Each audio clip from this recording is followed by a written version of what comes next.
Blog Talk Radio.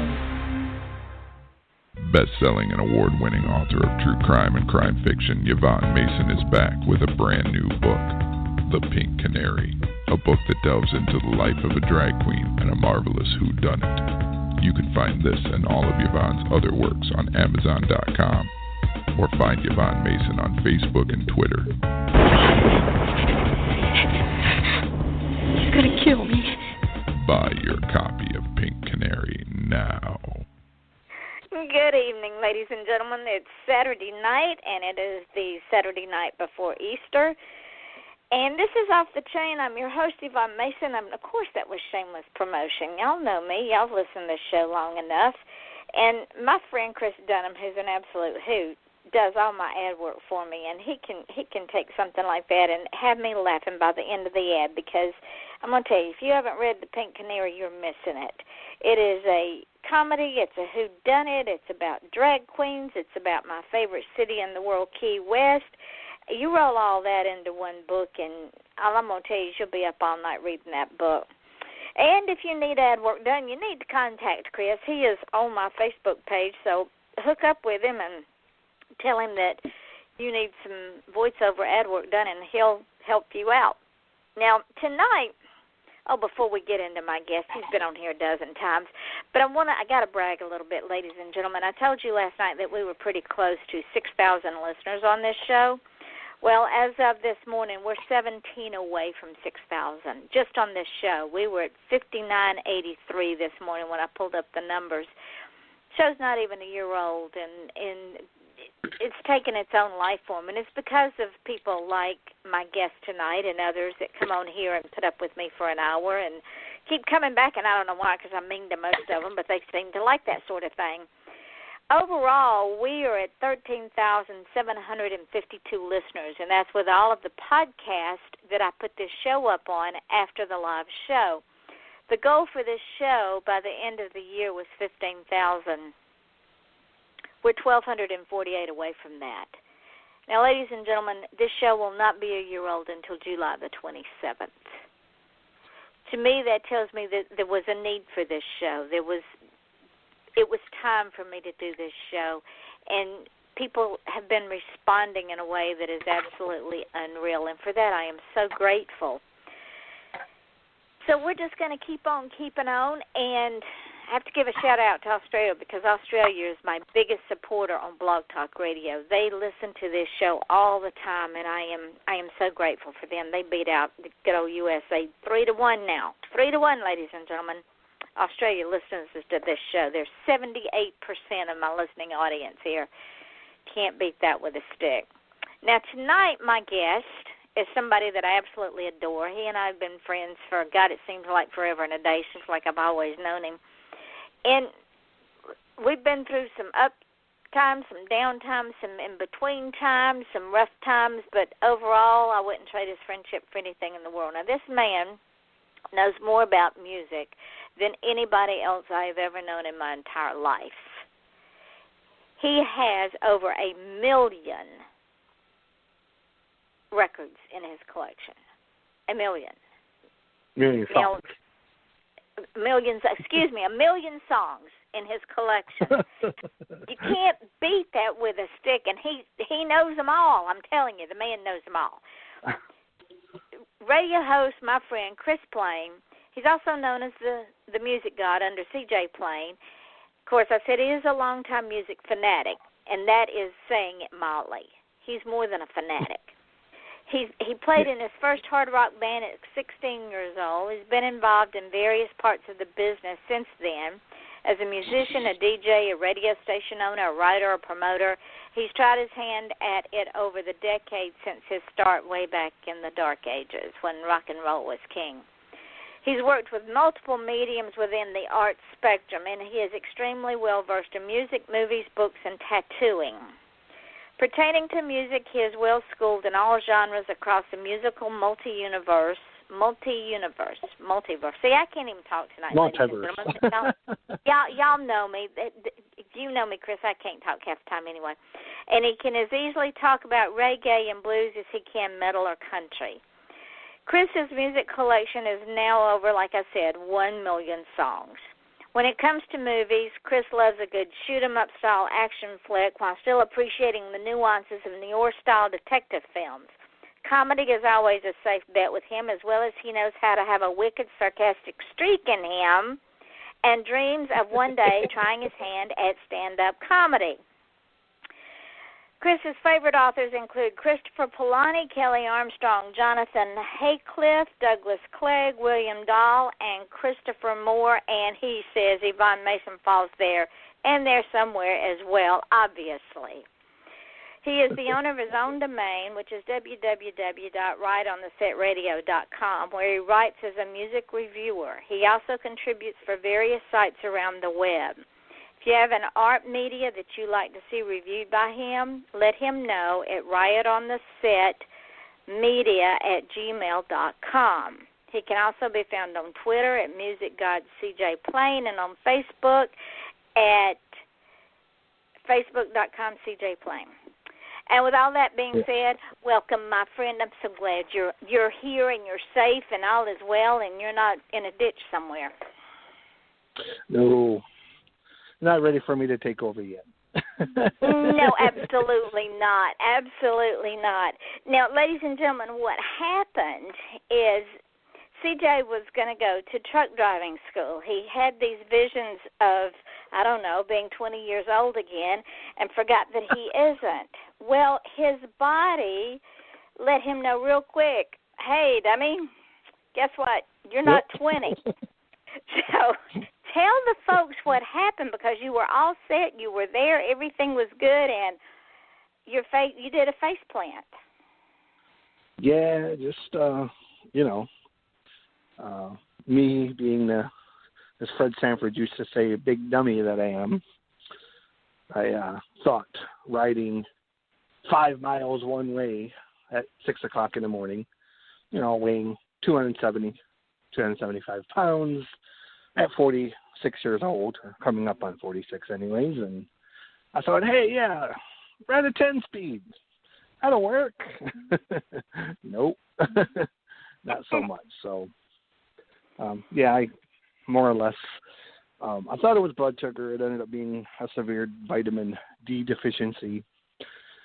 And yes, odd, I know I need the D before he throws that in somewhere. Anyways.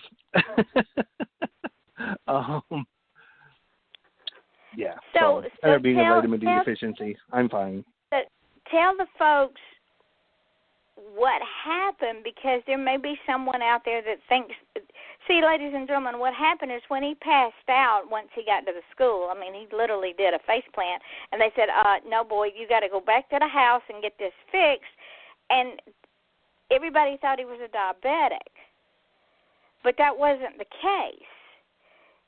No, I thought, because I've been having issues. I wake up in the morning, and if I don't eat breakfast, I get kind of like ucky feeling, jittery, like I'm going to throw up or whatever. And I attributed it to low blood sugar because I dated a girl in high school, and that was, what happened with her.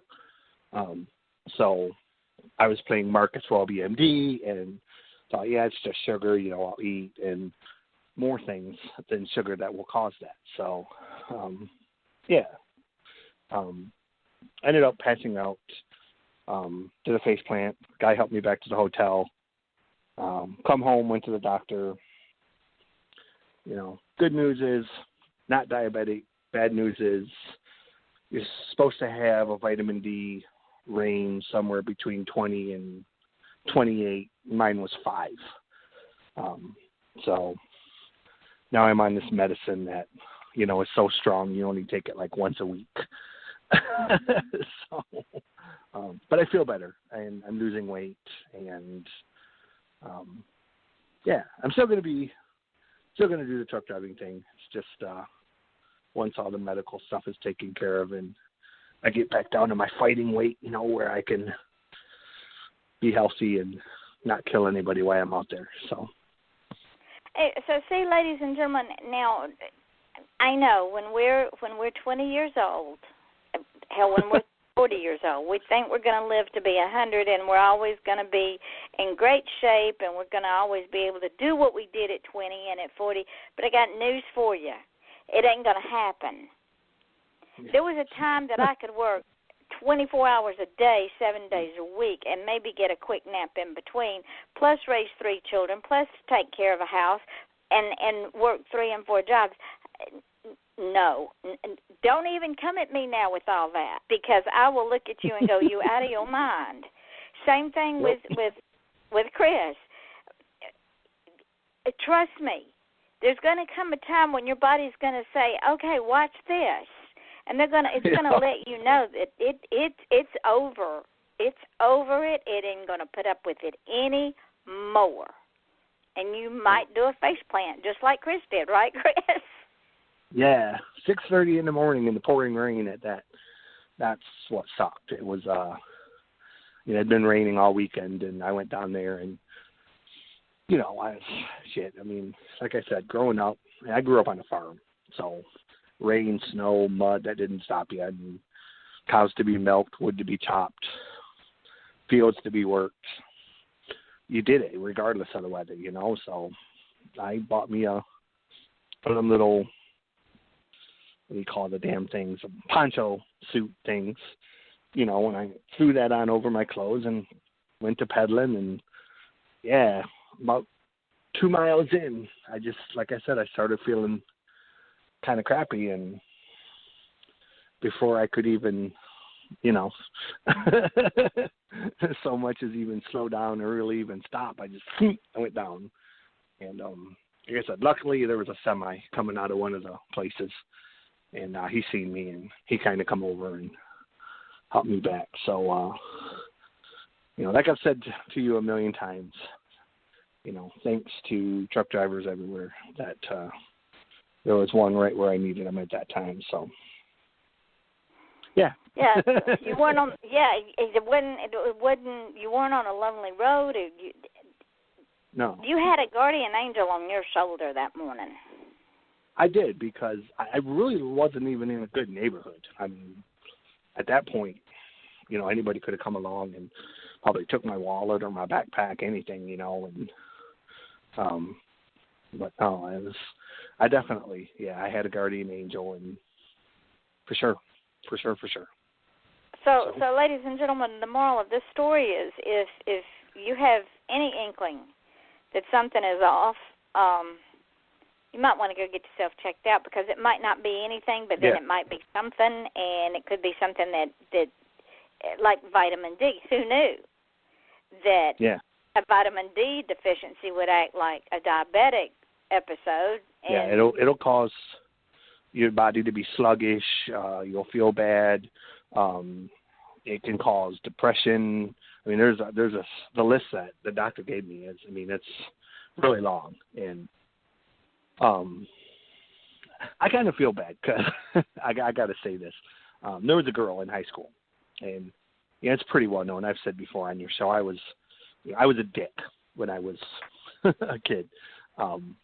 I was very much a bully type, and there was a girl growing up that we used to mess with quite a bit, because she was a big girl, and her excuse was always, well, I have a thyroid condition. And we were like, the only condition you have is shoving 5 pizzas in your face every day. Because, at that age, you don't really understand. And come to find out that, thyroid condition is, if your thyroid doesn't work properly, you will gain a ton of weight, and you will not be able to get it off. And, and so now, when I read that, I was like, man, I should have just, so, now I kind of feel like, I really owe her an apology. I mean, I owe her an apology for being a dick, but even more so now that, I guess call it karma, because, I made fun of her growing up, and the thyroid control, the thyroid controls your metabolism. My mother, for years and years and years and years, had an overactive thyroid. Now, an underactive thyroid does what happen to you. You get sluggish, you have the weight gain, you get the depression. An overactive thyroid, you can't sleep, your eyes bug out like frogs, you have all these crazy thoughts, and my mother literally thought she was losing her mind. And it was an overactive. So once she had surgery, and she lived with a quarter of a thyroid for 60 years, just a quarter of a thyroid. She never had to take a thyroid pill in her life, and she lived with that quarter of a thyroid, and it put out enough thyroid that she didn't need any medication. Oh, crazy. The thyroid is because it controls all the other glands. It controls the pituitary gland. It controls all the other glands in your body. I mean, even though it's in your throat area, it's a mean little booger. Yeah, and it's only the size of like a navy bean or so, you know. Yeah, it's not big at all. Yeah, so I was shocked by it, and like I said, it immediately, you know, made me think of this girl in high school, and I thought, man, you know, that's karma, man, because, you know, we gave her hell all through school about it, and you know, it come back on you, man. So karma's a mean. Karma will bite you in the butt. Yes, it will. It sure will. Good karma and bad karma will bite you. Now, that one did. For sure. On to more fun things, since we've totally depressed everybody on a Saturday night. That's okay. Misery loves company. Get over it. Let's talk about, you know, we talk about music all the time, but let's talk about tattooing a little bit, because you have some ink. My daughter has some ink. A lot of people I know have ink. And people have ink for different reasons. I mean, go ahead. I'm trying to think of how to phrase this question. What is the reasons behind your ink? I got different ones for different reasons. Some are music related, obviously. I have a corrosion of conformity one. I have two Colt Ford ones. I have those are like the music related ones. I have one that kind of looks like an Aerosmith one. I have one that's related to the West Memphis 3 when they were released finally. It says basically it's the word freedom, but one of the E's is the number 3, and it's got the date they were released. If anybody knows the story of the West Memphis 3 and how that whole thing went down, I was a huge supporter of those guys and still am. I have a giant leprechaun on the back of my leg that I designed in high school, and it sat around for years. Yeah, I have my name on my back, which is an ambigram, which basically means it says the same thing no matter whether you look at it, you know, right side up or upside down. I have a giant Japanese one on my left arm that's like a sleeve. I have one on my hand now, which is related to the band Blue October. That's another music one. It has very special meaning to me, basically it's like a black heart with a red X to it. Ooh. And yeah, it's really the logo for the singer's label, but us Blue October fans have kind of adopted it as well, as because it has this real personal meaning of, you know, basically it's Christian related of, you know, black heart, and then the red cross is, you know, like, you know, the blood of Jesus has basically crossed out the black heart or the sinful heart.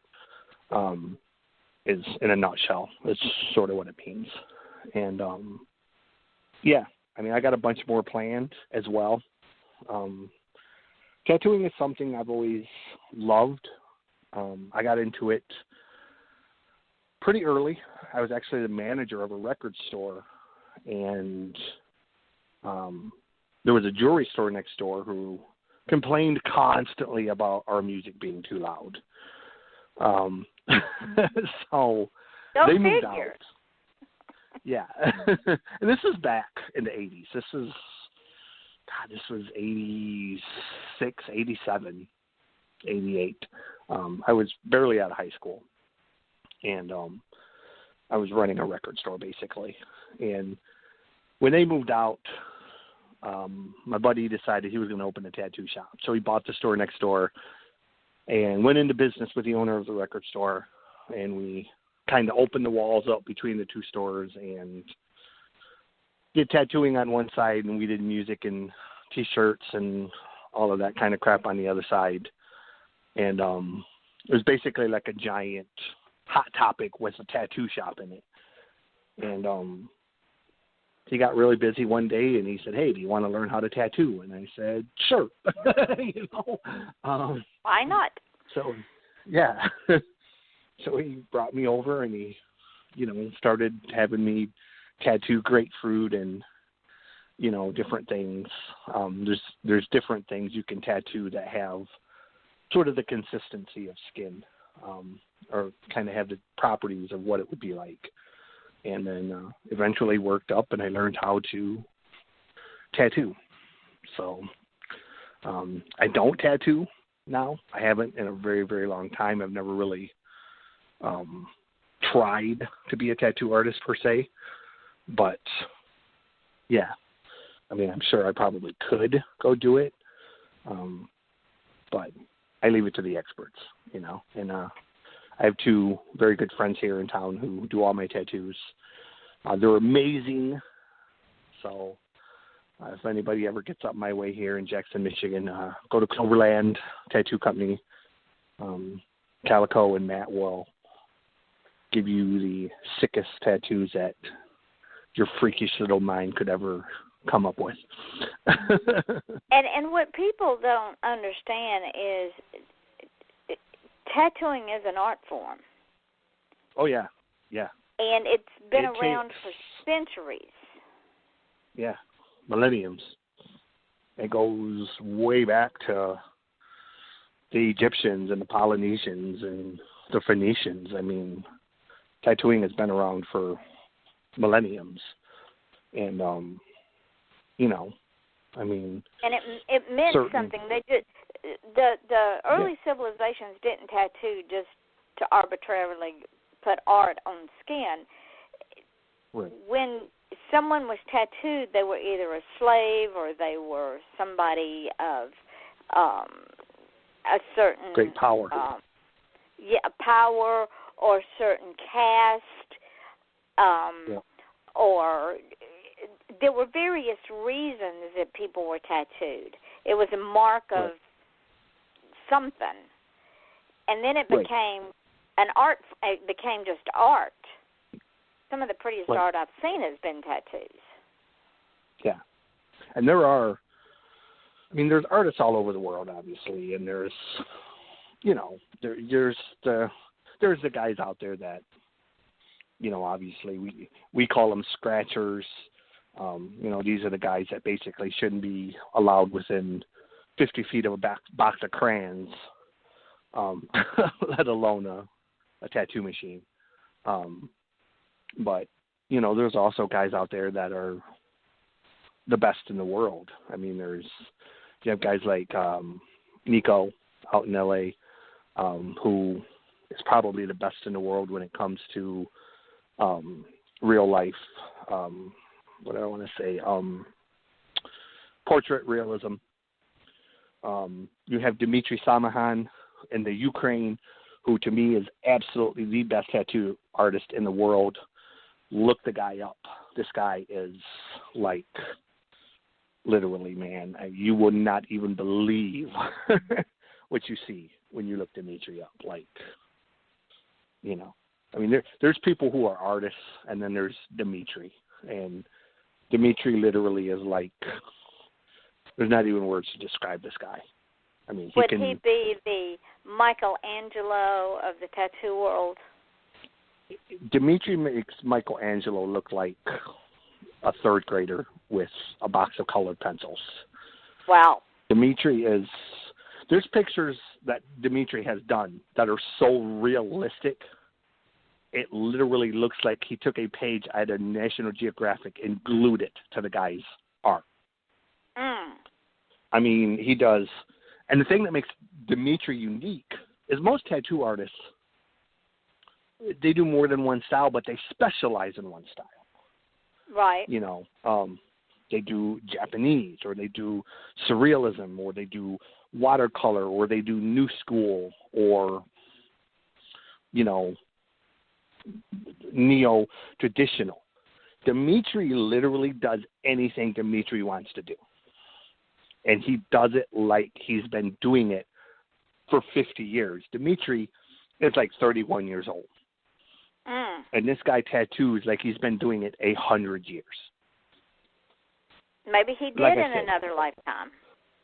He must have. Because this guy, I mean, literally, his use of color, his use of surrealism and photorealism, I mean, it's sickening. No one person should have that much talent, okay? I mean, and it's really the very top of my bucket list is to go to the Ukraine and have a tattoo by Dimitri. I don't know what it's going to cost, probably five figures, but that's okay, because this is a guy, when you have his tattoo, you know, people see it and they, oh yeah, that's a Dimitri tattoo. Because like it will literally jump off your skin. It's like hanging a Picasso in your home, not the copy, but the real thing. Yeah, I mean, it's like I said. You just look up, like I said, Dimitri Samohain, Samohain. Type his name into Google, and I promise you, when you see his work, you're just going to be like, holy shit. He does everything. Like I said, he does, animals, and he does Viking soldiers. He's done photorealism tattoos of Opie from Sons of Anarchy. There's one of Johnny Depp, Edward Wood. There's a Vincent Price one. There's one that's a giant light bulb with all the electricity coming off it and everything. It's a tribute to Tesla, but it's like in 14 different colors. There's blue, orange, yellow, green, and it's all these. I mean, it's just insanity. Wow. There's one guy, he got, it's leaves, basically. It looks like maple leaves, and it's orange and brown, but the realism of the leaves, literally, it looks like the guy was, it literally looks like a picture that somebody took out of National Geographic, and they just glued it to his arm. It's that realistic. The detail in Christmas, that this guy does it's beyond anything I've ever seen. It's utterly astounding to me. So you're gonna that's the first thing on your bucket list. Yeah, that's real high on my bucket list. That's at least as far as the things that are realistic. Number one on my bucket list, I would love to interview David Gilmour of Pink Floyd. Top of my bucket list, but that could happen. Anything's possible. Anything is possible, but considering David does about 2 interviews a year, I'm probably pretty low on the list of people he's going to ask for an interview. But hey, well, you don't we'll know the keep it answer up to there, the question until you ask it. Well, I mean, but anyways, yeah, Dimitri's way up there. I got a bunch of really cool kind of off-the-wall stuff on my bucket list of things I would love to do, stand-up comedy. I have an idea for a TV show that I would love to see produced. It's like a game show type of thing. music related. And, I've pitched that to a couple people, and it hasn't been shot down, but it hasn't come to fruition either. Got lots of song ideas still. At some point, I'm going to do another record anyways. But this one is going to be sort of a very tongue-in-cheek type of thing where these songs will be very sarcastic and biting, kind of comedy-oriented. I don't want to call them trucker-type songs, but, if you ever heard, like, the old trucker type of tunes, it's going to be kind of along that lines of, some of the song titles that I'm working with right now. One is called Breakfast of Champions, which basically is a song about, the day after the party, you wake up with a hangover and there's cold pizza and warm beer. It's the Breakfast of Champions. Doesn't even sound good. Trust me, there's been a lot of us that, have partied, and we wake up the next day, and that's kind of like the first thing that's available for breakfast. Maybe it's just a musician's thing, but anywho, I have one with a working title of My Dog is Smarter Than Your Honor Student. That one I can relate to. Yeah. Let me bring my list. I got a list of very tongue-in-cheek songs. Some of them are more serious, but they're what they are, I guess. Oh, where'd it go? There it is. Song titles. I got one that's called The Words I'll Never Get to Say, which is a song about Alzheimer's and dementia. That's going to be a serious one. Basically inspired by Glenn Campbell. There was a line they made a movie about Glenn Campbell recently, and his son was speaking about his dad, and he said, there's a lot of words that I'll never get to say to him because he won't understand them. Uh-huh. And it was kind of like, that's Alzheimer's is probably the one thing. Yeah, and Alzheimer's is really the one disease that I'm most fearful of, because I worked, one of my earlier jobs before my oldest sons were born is I worked at a nursing home with Alzheimer's patients, and just a devastating disease. I have Breakfast of Champions, My Dog is Smarter Than Your Honor Student. There's one called My Middle Finger, basically about an ex. Basically, the chorus is something along the lines of My Middle Finger Loves You Too. There's a song called Ronnie and John, which is a song about Ronald Reagan and John Wayne, bygone era of when men were men and sheep were scared. I don't know. There's a song called We Earned It, which is a song, about growing up where, nothing was free. You earned everything that you got. There's one that is inspired by a saying my great-grandmother used to tell us. She used to say, pain is temporary, pride is forever. Oh, I like that. And she's right. So, yeah. There's one called A Story for Every Scar because, I've got tons of scars. I've had over 1,000 stitches in my life. There's a story with every scar basically because every one of them, it's never been, hey, I bumped my hands fixing the car. It's never been like that. There's been like, hey, I got this one by jumping the snowmobile over the house, and I got this one when I was working at the health department and I climbed a tree 30 foot in the air and discovered there was a paper wasp nest up there, and you know, quick exit on an aluminum ladder. Oh, my word.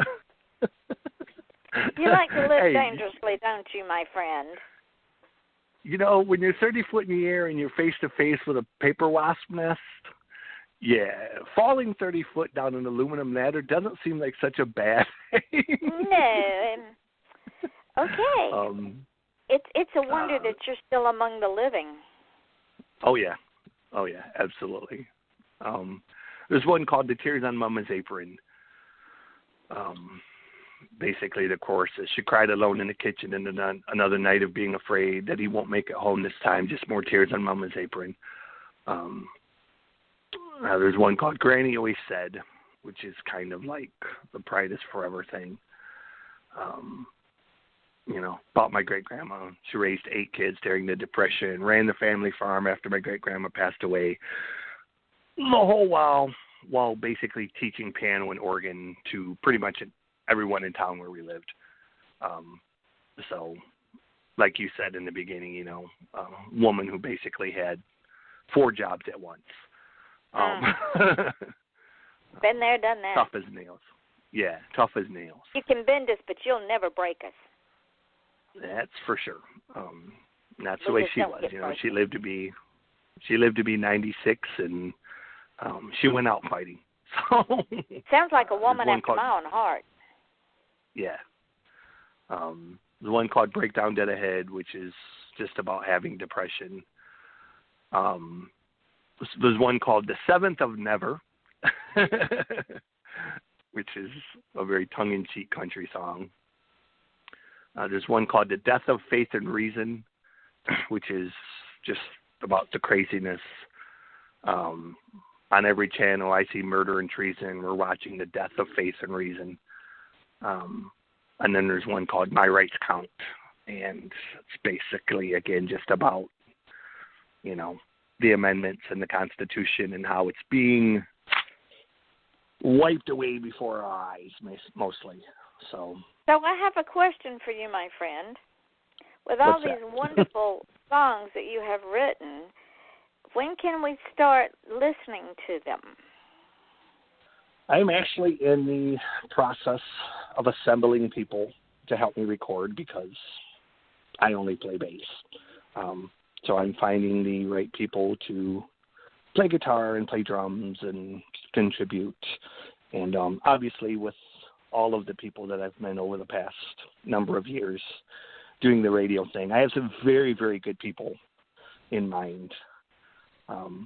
So I'm hoping sometime this fall, probably, to maybe have it put together. You know what my next question is, right? What's that? Oh, really? You're going to play that card? Ladies and gentlemen, this man knows how my questions go. He knows that I lead up to the zinger, and he makes that kind of statement? Really? Gee. I'm trying to be modest. Really? You? Modest? Come on. I hope to have it recorded, you know, sometime before the fall, and a lot of it's really going to depend on how much it's going to cost me for all of these people because, I mean, obviously I don't expect anybody to work for free. No, what you do is you get them to donate their time and their effort. We do a launch on the show and play the music on the show. Then you upload it to CD Baby and to iTunes, and people can download it, and y'all can get paid for it. In theory. In theory, my hind foot. It's called impracticality. Making money off of music. Yeah, making money off of CDs and music is, you know, Chris, it's hard. I'm going to tell you something. If you keep making excuses, you'll never get it done. It'll happen. Oh, I know it'll happen. I'm just saying. By the time you get ready to launch it, we're going to be at 20,000 plus listeners. I mean, we got 51 countries, over 51 countries that listen to us. They're going to want this music, I'm telling you. Yeah, the title of the CD will be "All Men Are Cremated Equal." I like that. I've had that. I like that very much. I've had that title. That'll actually probably end up being a song as well at some point. It was, it was come up in a philosophy class one time that the teacher asked me, what do all men have in common? And me being the perpetual smartass that I am, I thought, hey, we're in philosophy and I love history. How can I twist this? And now the one thing that all men have in common is all men will be cremated equal. Basically we all die. What? Now, yeah, now she kind of looked at me like, she kind of smiled and she's like, it's good. She's like, I like that. So the Teskey brothers, who we absolutely adore. Ladies and gentlemen, they're from Australia, and yeah, we've played their music on this show before. We absolutely adore them. They did all their music in their garage. Yeah. So you can do yours in your living room.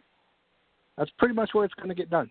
It's going to be me recording on my end and then sending bits and pieces to other people to record theirs, and then they'll send it back, and everything will end up being like a giant musical jigsaw puzzle. And you just mix it and let it rip, and then send me the files, and we'll have a 2-hour show and play it. See how simple this is. Break it down. That's coming as well. I still have a book that I'm working on that will see the light of day at some point. And you're going to let us publish it, right? Yes, absolutely. The only thing standing in the way of that at this point is when I wrote the book, it was based around a Nine Inch Nails song. And there's a lot of song lyrics incorporated into the story. And obviously, when it was just an internet meme, basically, an idea floating around that I published in a fan fiction page, basically, it was perfectly fine because I wasn't making any money off it. But to publish it, obviously, with the lyrics, I would have to have the clearance of Trent Reznor and the record label and everything else, and that can be... But to send them a letter and tell them what you're doing and ask them to please give you permission to do that. Right, but, so that's my first step, but I have a plan B, which basically is, I also have a version of the story that doesn't have those lyrics in it, so that if Trent says, no, because Trent's known to be kind of standoffish about other people using his material, even though he plagiarizes the shit out of other people. But anyways, that's neither here nor there. Anywho, moving on, there is a version of the story that will be published more or less without his lyrics. And it's actually a 3-part story. Novellas, I guess is what they call them, or short stories, whatever. But yeah, there will be, this will be the first part, and then there'll be a second and third part. Kind of a cross between, I guess, what Kelly Armstrong would write and what, what's the chick who wrote 50 Shades? Yeah. That person. The one who has a third grade. Yeah, the one who has a third grade writing ability. Anyways, it'll be a cross between. It'll be a cross between like a sort of an erotic type of thing and a sort of a semi-vampire-ish, supernatural type of thing. Vampire-ish, semi. You're either a vampire or you're not. You can't be a semi-vampire, my friend. Yeah, it's the way the story's written. It's more supernatural. I kind of hint that they're vampires, but I don't actually say that they're vampires. Oh, you know what I'm saying? Okay. So yeah, it's you leave it up for the reader to decide. Yeah, it's and I haven't really decided if I'm going to make them vampires or if they're going to be White Walkers or what their actual thing is going to be. I don't say in the first part of the story, other than basically, she died, but she's still alive, more or less. Okay. Back in the day, that made you a vampire. But with everything Or now you have White Walkers and you have demons and you have zombies and all of that. So. Oh, it made you have that disease where people thought you were dead, but you really weren't. That's why they put the bells with the ropes on them, so if somebody woke up and they were in the grave, they could ring the bell and they'd get dug up. Right. So, but that's the first part of that. I got a lot of stuff going on, and I'm still going to do the truck driving thing. It's just getting all this medical stuff taken care of. And speaking of a lot of stuff going on, you're still doing the radio show, right? And I do still have the radio shows. I actually have 3 of them. The first one is 6 Ways to Sunday. That's a country-oriented show, country, bluegrass, Americana, folk, blues, and southern rock. That is once a month. I record that show as a podcast. Kind of have fun with that because that's sort of my redneck side shows there. I have Motor City Glam Slam, which the new episode will be tomorrow. That is a 2-hour show. That's basically a lot of 80s type of stuff. Def Leppard, Bon Jovi, Motley Crue-ish, Sunset Strip era hair band music. So if you like loud guitars and big vocals and big drums and Aquanet to the Sky, that show's for you. And there's a third show. It's gone through a variety of names. Since I've pretty much peeled the actual station side of Riot on the Set and converting it to the site of basically being reviews and news and that kind of stuff, we kept Riot on the Set. That's going to be the third show now because the name that I had previously was too long and it was hard for people to remember and say. So the radio show, third one, is going to be Riot on the Set, and it's going to be everything else. That's the one that's going to have the real heavy stuff. It's going to have the reggae, the hip-hop, just whatever I deem it to be, more or less. Whatever kind of mood I'm in. Okay. And I happen to be listening to at the time. It's going to be that kind of show. It's going to be a riot, more or less. And when will this one air? This one will be weekly as well. Probably come out around Wednesdays. I'm going to say Wednesday, Thursdays. Motor City Glam Slam will be Sunday or Monday. And then, so we have those 3. Right on the Set, radio.com is the website. You're going to see a lot of music reviews. You're going to see some movie reviews. You're going to see some stuff about books, lots of books. I'm going to start reading much more than I have been lately and doing some book reviews. I've been approached by a few filmmakers, independent type of filmmakers who say, hey, if I send you a copy of my film, will you review it? We're going to do that. I'm trying to expand the media base, I guess, of what Riot on the Set is, as far as it being more than just music. I want it to really encompass a lot of the arts, and then if there's other arts that people want me to review or want me to talk about, if they want to promote their stuff, then please contact me at the email or the Twitter or the Facebook, and we'll figure it out, because I'm pretty much open to whatever. I mean, I don't want to call myself a Renaissance guy, but you kind of are. I'm kind of a redneck Renaissance guy. I said this on the very first time I was on the show. I grew up in the front seat of a semi.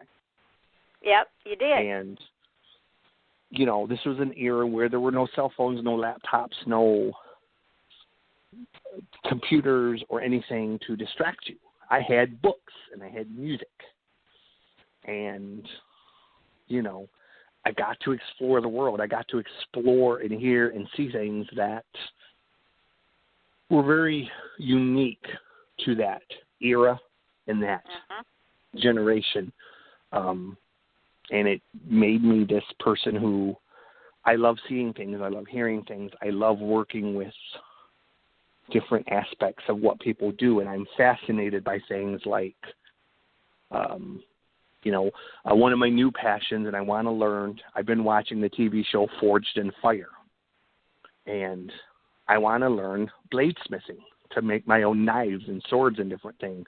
I guess farriering, that's the horseshoe part of it, but I want to learn to work with metal and make things, that type of thing. So if there's anybody you come across who makes knives or makes swords or makes old armor or Renaissance type of stuff,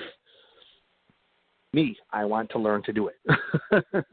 And see, this is what makes you so unique is that, and we're fixing to run out of time, believe it or not, is that you have such an open mind, and everything that you read or listen to or watch, you soak it up like a sponge.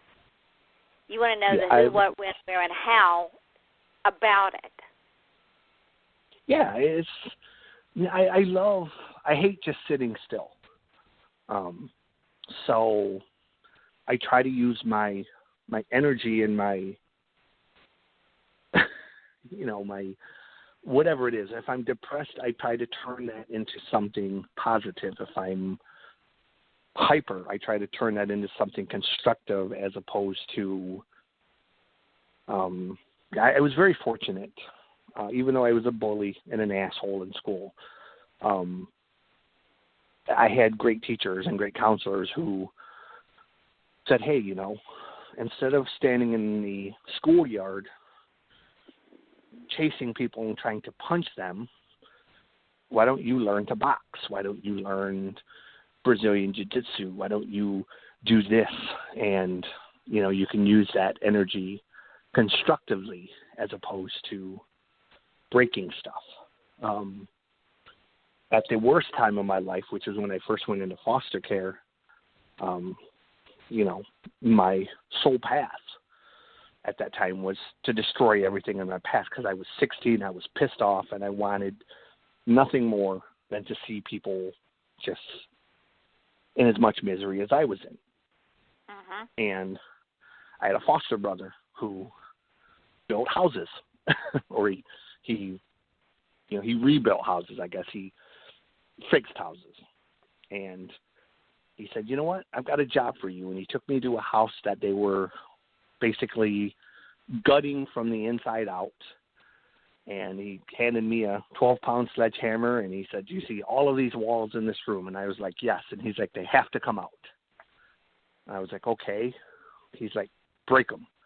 So I spent the next 2 days basically beating on walls with a sledgehammer, ripping out other drywall in the 2x4s. And it made you feel very good, too, didn't it? Yeah, and even that was like, this is cool. I'm getting paid to break stuff. I was making $7 an hour in 1986 to break stuff. Shit. Oh, yeah, you got another one? I'm done with this. Yeah, so I've always tried to be positive. It's hard sometimes, and those people who know me know there are days where, I can be very mean and say stuff. Can't we all? Yeah, I've been having a. Go ahead. I'm sorry. You've been having a what? I've been having a field day with this United Airlines thing. It's just there's some things in life that just come along that are so easy to pick on. Oh, absolutely. Absolutely. And it just seems like over the last month, it's kind of like, you know what? God doesn't like United, and he wants to see them out of business. Because it's like, first it was the girls with the jeggings, and then it was then it was the Chinese guy, and then the guy's like sitting there eating his meal in it. They need to change their logo instead of fly the friendly skies. Let's just stay on the ground. I suggested their new motto be, hey, nobody beats our customers except for Hey, us. I like that one. We are going to run out of time, my friend, and before we do, tell people where you can be found. The website is rightonthesetradio.com. Facebook is facebook.com/CJPlain, all one word, PLAIN. It's like plane on me, not the airplane. Twitter, I am Music God CJ Plain. Just look me up there. There's a Twitter for Riot on the Set Radio. I don't know what it is because I had to spend an hour trying to figure out how the hell to write that on Twitter because I kept running out of spaces. So I haven't actually used it. I am on Instagram. I have no idea what it is. I think it's Music God CJ Plain, but don't quote me on that because I really don't use Instagram as much as I should. I'm pretty much on all the social medias. If you go to Google and you type in Music God CJ Plain, there's a whole ton of stuff that will pop up. Reviews I've written, music reviews, articles I've written, the website, all of that stuff. That'll all come up.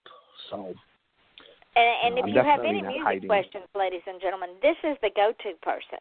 If you're looking for certain music for a certain event, this is the go-to person. If you're looking for music for a movie that you're doing, this is the go-to person because he's probably forgotten more about music than most of us will ever know in a lifetime. Yes, and I can put you in touch with people if you're looking for music for anything like a movie or anything like that. I got tons of friends who are composers. Morte, my friend Morte, is world class. This guy plays 24 instruments. He's basically like the Prince of black metal. And I say the Prince of black metal because he has two bands that are both black metal bands, but he composes classical music. He does video game music. He does symphonic music. I mean, the guy plays 24 instruments. So there you go. So in the waning moments of our hour, join us. I will be off tomorrow, Monday, and Tuesday because, yes, I do rest occasionally, and I do try to write occasionally. But Wednesday night we will start our week over at 8 o'clock Eastern Standard Time. I don't have my guest list in front of me. Shame on me. And as I do with every show, at the end of every show, do not allow anyone to steal your dream without your permission. And then stop asking permission if you want to achieve greatness. Just go out and do it. Because if you don't, you're going to be that person, and y'all all know who that person is. You're going to be that person who at the end of your days said, well, I shoulda, woulda, coulda. Let's don't have regrets, ladies and gentlemen. And also support your children. If they have a dream, support your children because they are important too and they deserve the best that you can give them. And I'm not talking about video games and all the other stuff. I'm talking about be the best that you are that you can give them. Because one day they'll grow up, and as the song says, I'm going to grow up and be just like Dad. And trust me, they will. Is that a true statement, Chris? Oh, yeah. Oh, yeah. They More will grow than up. you know. Yes, they will grow up and be just like you. So remember, no matter how little, no matter how big, they learn by your example. And even if you think they're not watching you, they are. Because my daughters, both of my daughters and my son say, Mom, the words are coming out of my mouth. So join us on Wednesday night at 8 o'clock Eastern. Chris, thank you, my darling, again for coming on my show. You know you're a regular, so you know you're coming back, right? Oh, yeah, always. Okay. Oh. And if anybody wants to send me birthday wishes, they can do that as well. My birthday's Thursday, so. You're getting birthday wishes from me on Thursday for sure. So, ladies and gentlemen, join us on Wednesday night at 8 o'clock Eastern where we have another great guest. Chris will be back because then when he comes back, he'll have music for us. Until then, remember this. Love your children, love yourself. Like yourself. Love your spouse, love your significant other. Because they are all that you have, ladies and gentlemen. There's nothing like family. So until Wednesday night, This is Yvonne Mason with Off the Chain, and we say good night. You know, I'm going to put it up in archives and then tag you in it when I put it up on the page, right? Yep, that's fine. And then I'll send you all the podcasts, and you pass them around so that people can listen to them.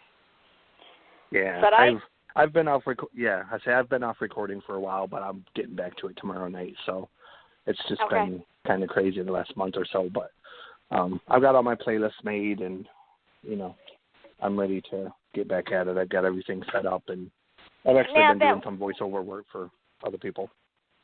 Have you really? Yeah. I didn't know you did voiceover work. I do. I mean, nothing nearly as good as what Odd does, but I do. Odd basically taught me. It's just something I haven't really gotten into deeply. We have to start promoting you as well. Yeah, so I haven't gotten paid for it or anything yet. I haven't really tried to. But yeah, I mean, I do know how to do it, and eventually I'm trying to build up, I guess, the portfolio, so to speak, of, so I can show people, hey, this is what I can do. And, I've considered Why don't I send you one of my books and you do an ad for me? Okay. And you can add that to your portfolio. You can add that to your portfolio. Cool. Sound like a plan? Yeah. Yeah, absolutely. But and if you want, do what? I said anything you need. All you got to do is ask. I mean, I know. So. Well, and you know what? You know what else you could do if you want to? Do a voiceover ad for this show and throw it onto your show. Yeah, I've actually got one made. I just got to add the music to it. I was actually looking earlier. I was trying to find.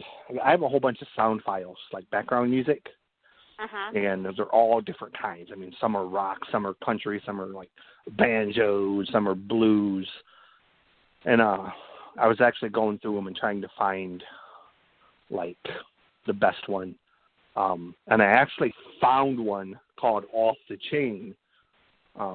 That's kind of a bluesy country type of, almost like a swamp blues type of sound.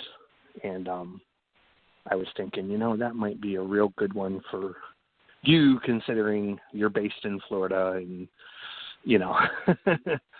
Sweet. So as soon as you get it up, I want to hear it. Yeah, that'll be fun. Yeah, like I said, it's something I recorded for the station itself, and I never really got around to finishing it because there was always, 26 things to do, and, I stay home, she works, and I've got like 4 kids here, and chasing the idiot neighbor off my lawn because he can't back out of his driveway without backing across my lawn. But anyways. All will be well. Yeah. Now that I've got the time and everything, and I'm kind of waiting for these medical tests to come that I have to go do. They want me to do a sleep apnea test. But, yeah, I'm trying to tell the woman. She's like, do you snore?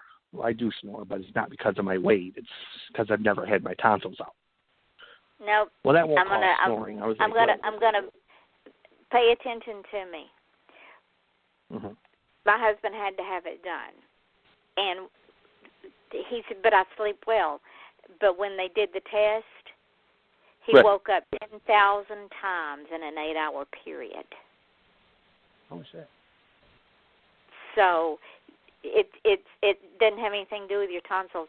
It has to do with the fact that you're not in that REM sleep. So, yeah, have that test done, because if you wind up with the CPAP, you'll sleep and feel a whole lot better. Trust me. He fought me for weeks on it. Now he can't sleep without it. Yeah, I have the test 26, or the consultation, the 26. So I'm waiting for that. And then I got another one. She's going to check my vitamin D again and all that, make sure the medicine's working and, all of that kind of stuff.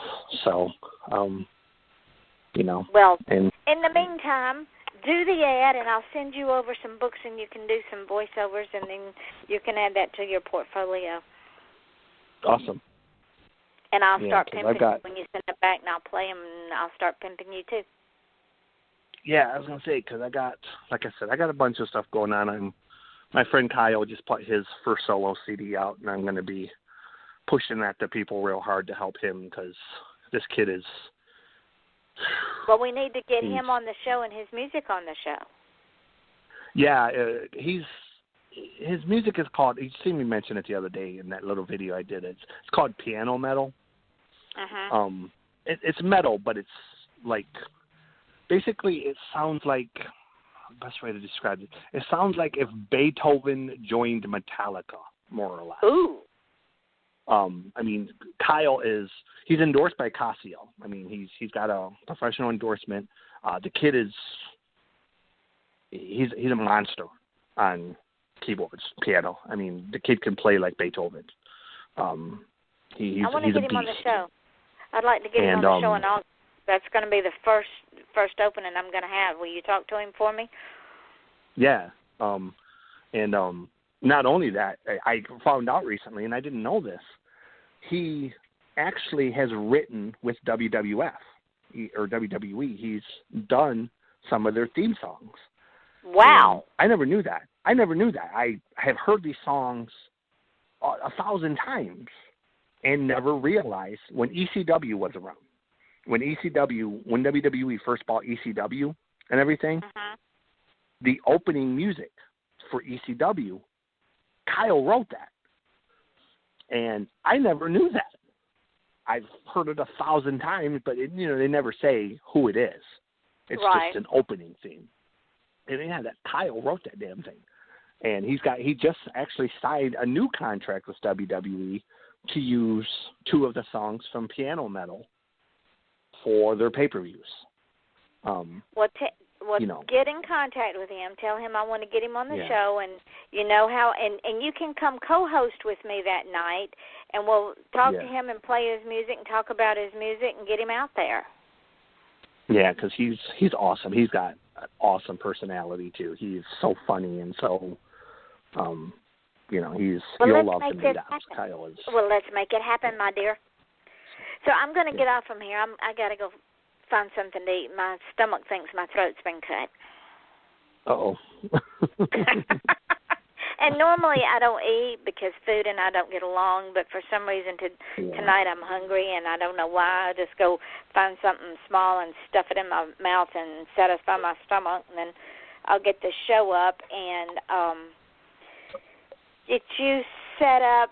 You get with Kyle. Let me know when in August, and we'll set that up, and then I'll send you over some books for you to do some voiceovers. Yeah, and are these like what, ebooks, basically? I can send you or an actual ebook. Physical books?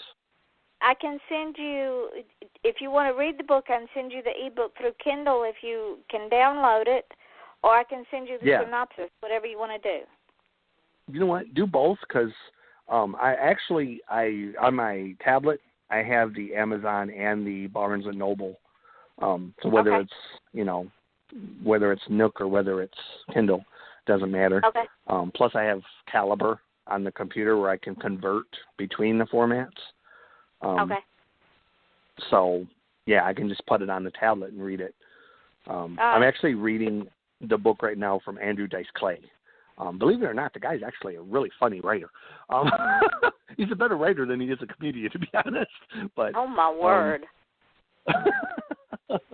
I'll send you the Pink Canary.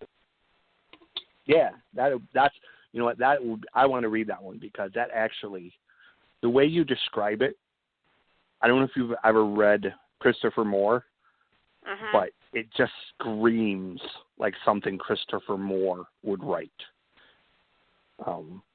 He's very.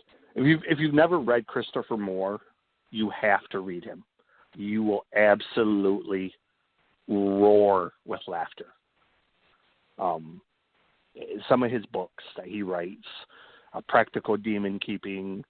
The one you have to read is called Lamb, the Word of God according to Biff, the childhood friend of Christ.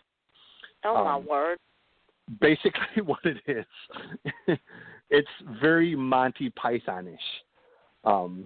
And it tells the story of Jesus during the years between the time he was born and when he reappears in Galilee. And it's the story of all the adventures he went to. He goes to India, and he goes to this place, and he goes to this place. And the whole time he's accompanied by Biff, his childhood friend. And, you know, and there's all these very tongue-in-cheek, funny adventures of, like how they met the prostitute, but Jesus couldn't have sex with her, so he had Biff do it so he could experience it secondhand. Okay. You know, yeah, but it's not done in a dirty way. It's done in a very, like I said, a very kind of,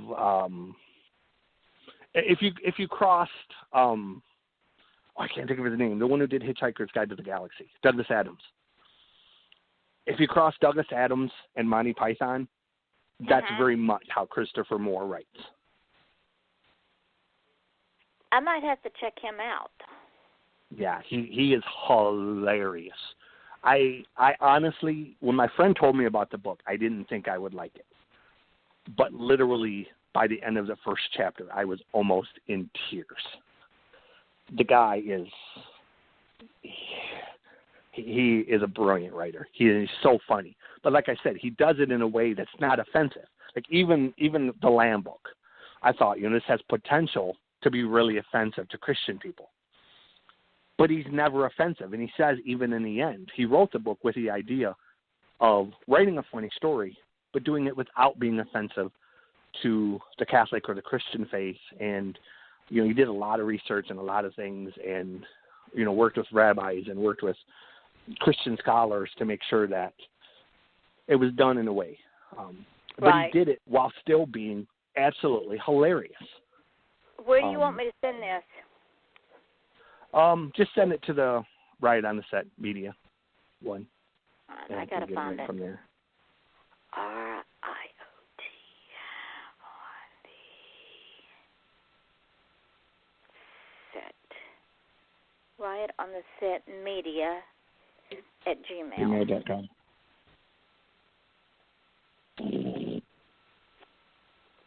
I'm done, by the way. Yeah. Okay, Riot on the Set media at gmail.com. Okay. All right, my dear. It is on its way to you. So I'm going to get off from here now, and you can let me know when you get it. Okay. I will do that. Like I said, I'll send over that too, and I'll send you a link to the Dimitri stuff so that you can look at it. Because, like I said, you'll be absolutely blown away by what Dimitri can do. I mean, it's the most insane thing. Yep, it's already there. Print it forward. Just get the announcement for you. Okay, so, we'll go have tonight's fun. All right, Talk you have a to good you night. later. All right, yep, bye. Bye-bye.